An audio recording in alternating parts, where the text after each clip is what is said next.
Malam itu mereka cuma nak mencari rezeki, tapi ada yang pulang membawa penumpang yang tak pernah mereka jemput. Seorang wanita misteri ikuti rider banglo terbiar. Lembaga berambut panjang bertenggek di atas tangki air penjara Kajang. Seekor kucing memusingkan kepalanya 180 darjah dan seorang pemandu pula membawa sosok berkafan menuju ke tanah perkuburan. Di sini terdapat 5 kisah seram Grab Malaysia bahagian 4.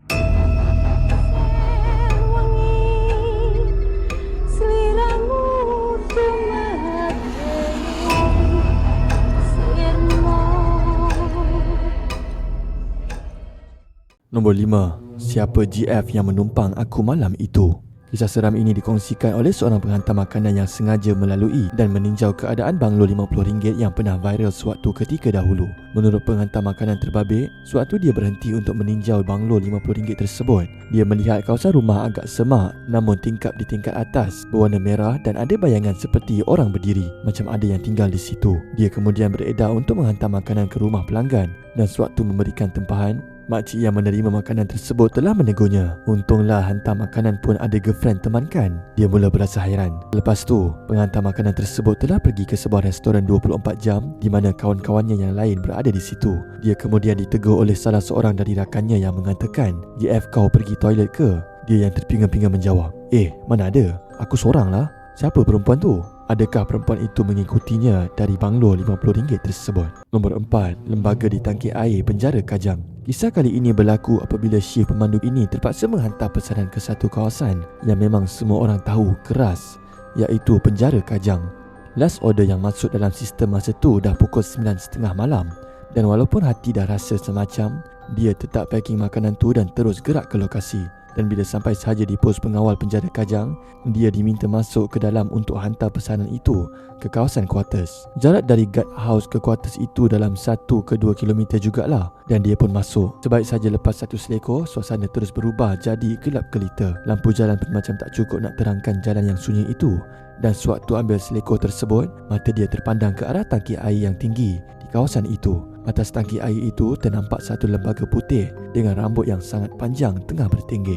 Pemandu Grab ini terkedu, lidah dia terus jadi kelu. Tanpa berfikir panjang, dia terus pulas minyak, pecut motor sekuat hati dan tinggalkan kawasan tangki air itu. Tapi yang peliknya, walaupun kawasan kuartus Wirajaya itu cuma tinggal dalam 800 meter sahaja lagi, jalan itu terasa panjang sangat, rasa macam tak sampai-sampai. Dan dalam keadaan menggigil dan jantung berdegup kencang, dia tak putus-putus baca ayat kursi. Dia rasa macam jalan itu berpusing-pusing kat tempat yang sama.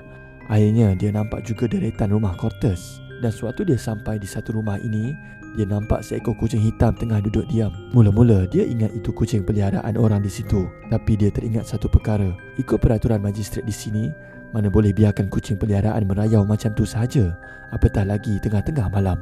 Pemandu Grab ini pun cepat-cepat parking motor nak masuk ke dalam rumah. Dan masa itulah bulu roma dia berdiri tegak. Dia nampak kucing hitam tadi pusingkan kepala dia tepat memandang ke arahnya. Tapi badan kucing itu langsung tak bergerak. Kepala itu berpusing 180 darjah ke belakang macam tak ada tulang. Kemudian dia terus meluru masuk ke dalam rumah dan sambung baca ayat kursi tanpa henti. Pengalaman malam itu di penjara Kajang betul-betul buat dia sedar yang kawasan itu bukannya kawasan biasa. Nombor 3. Pesanan terakhir rumah nombor 5. Kuala Lumpur, bandar yang tak pernah tidur. Tapi bagi Amir, orang penghantar makanan sepenuh masa, malam itu terasa berbeza. Pada pukul 8.30 malam, satu pesanan masuk. Amir tanpa ragu-ragu terus membeli makanan tersebut. Namun bila dia melihat alamat penghantaran, hatinya mula rasa ragu. Lokasinya adalah di sebuah pangsapuri usang yang terselip di tengah-tengah kesibukan ibu kota. Bangunan itu nampak kelam, seolah-olah sudah lama ditinggalkan. Dia tengok alamat betul ke tempat ni kan? Dia tengok, lain macam pangsapuri ni kan.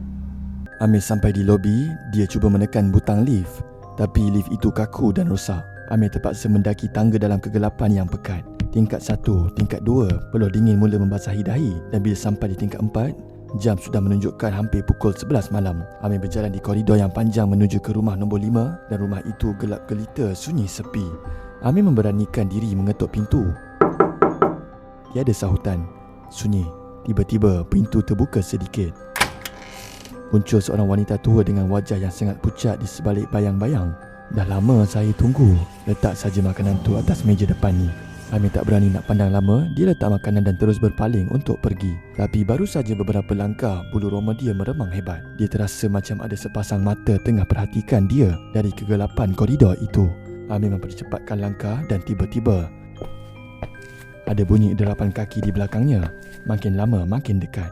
Amir pusing ke belakang dengan pantas. Siapa tu? Siapa kat sana? Kosong, tak ada sesiapa. Amir terus berlari turun ke motornya dan memecut keluar dari kawasan berhantu itu. Semasa melalui sebuah lorong gelap, Amir terasa satu hembusan nafas yang sangat sejuk tepat di belakang lehernya. Dia mengeling ke arah cermin sisi, kosong. Tapi bila dia beranikan diri untuk menoleh ke belakang, di situ duduk seorang lelaki berpakaian hitam. Wajahnya sangat pucat, matanya merah menyala memandang tepat ke dalam anak mata Amir. Itulah kali terakhir Amir dilihat. Rakan-rakan Amir sudah membuat laporan polis, namun sehingga ke hari ini, motosikal Amir ditemui tersadai di tepi jalan tanpa pemiliknya. Amir hilang tanpa dikesan dan pesanan ke rumah nombor 5 itu rupanya adalah pesanan terakhirnya.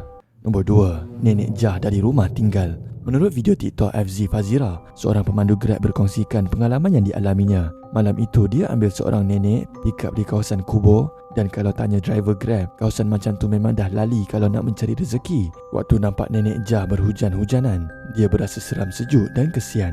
Dahlah hujan payung pun tak ada. Sebelum Nenek Jah nak masuk ke dalam kereta, dia pun overlah plastik sebagai alas sebab baju Nek Jah basah lencun. Waktu dalam perjalanan, Nek Jah banyak menceritakan mengenai keluarganya. Menurut Nek Jah, anak dia dan suami sudah 10 tahun meninggal dunia dan Nek Jah berhidup bersendirian. Malam itu dia perasan bau Nek Jah tu wangi sangat. Dia tak rasa seram tapi lebih kepada kesian sebab memikirkan Nek Jah ni hanyalah sebatang kara. Kejadian berlaku pada 11 malam 5 April 2025. Difahamkan rumah Nek Jah ini di pedalaman dan jauh dari orang kampung. Kenapa duduk berseorangan dekat sini, tak takut hantu ke? Tanyanya. Nek Jah hanya ketawa kecil sambil sempat berkata, "Aku suka kau budak baik." Selepas dia menghantar Nek Jah, dia perasan beg kecil Nek Jah tertinggal di dalam kereta. Esoknya, dia pun menghantar semula mengikut alamat dalam Grabnya. Masa dia datang semula, rumah itu tidak berpenghuni. Puas dia ketuk dan bagi salam, tetapi tiada sesiapa. Dan bila dia perhatikan semula rumah itu, usang dan atapnya rosak. Ada tingkap yang hilang juga. Dan bila dia tengok isi rumah dalam, kotor sangat seolah-olah lama ditinggalkan. Persoalannya, siapa Nek Jah yang dia hantar semalam? Nombor 1, hantar ke tanah perkuburan, pulang dengan gangguan. Menerusi YouTube The Segment, seorang pemandu Grab berkongsi pengalaman paling seram dialaminya apabila menerima satu tempahan sekitar jam 2 pagi selepas menghantar penumpang di Cyberjaya. Walaupun hampir menutup aplikasi, dia tetap menerima trip demi cukupkan target insentif. Pick up pula di sebuah banglo usang di Kampung Keramat dengan destinasi ke tanah perkuburan Islam Jalan Ampang. Setibanya di lokasi, pintu belakang kereta tiba-tiba terbuka sendiri. Walaupun dia tak nampak siapa yang masuk, dia dapat merasakan keretanya seperti mendak, seolah-olah ada seseorang duduk di belakang. Kereta mula dipenuhi bau bunga melo dan kabur barus sebelum kedengaran suara perempuan halus yang menyuruhnya terus memandu. Waze pula tiba-tiba membawa dia berpusing di kawasan sama, manakala bayangan wanita berambut panjang mula muncul di cermin pandang belakang. Suasana bertambah seram apabila suhu dalam kereta menjadi terlalu sejuk hingga nafasnya mengeluarkan wap. Apabila dia beranikan diri melihat ke belakang, dia ternampak sosok menyerupai mayat berkafan, dan dalam masa yang sama, notifikasi Grab muncul memaklumkan trip telah dibatalkan. Ketika itulah dia sedar penumpang di belakangnya bukan manusia sebenar. Dan tidak lama kemudian, sosok itu mengilai kuat hingga keretanya hilang kawalan dan terhenti di hadapan tanah perkuburan Jalan Ampang. Selepas enjin mati tiba-tiba apabila dia menoleh sambil membaca ayat kursi. Tempat duduk belakang sudah kosong, hanya tinggal wang RM50 lama dan beberapa helai rambut panjang. Keesokan harinya, dia menemui kesan tapak tangan pada kusien belakang serta tanah dan kain putih dalam bonet kereta. Sejak kejadian itu, dia berhenti memandu Grab selama sebulan kerana trauma. Kalau semua kisah tadi benar-benar berlaku, satu benda yang kita kena fikir, berapa banyak penumpang yang sebenarnya tak pernah kita nampak di jalan raya waktu malam. Dari banglo usang, penjara Kajang sampai ke rumah nombor 5 yang sunyi, semuanya bermula dengan satu trip biasa tetapi berakhir dengan sesuatu yang tak boleh dijelaskan.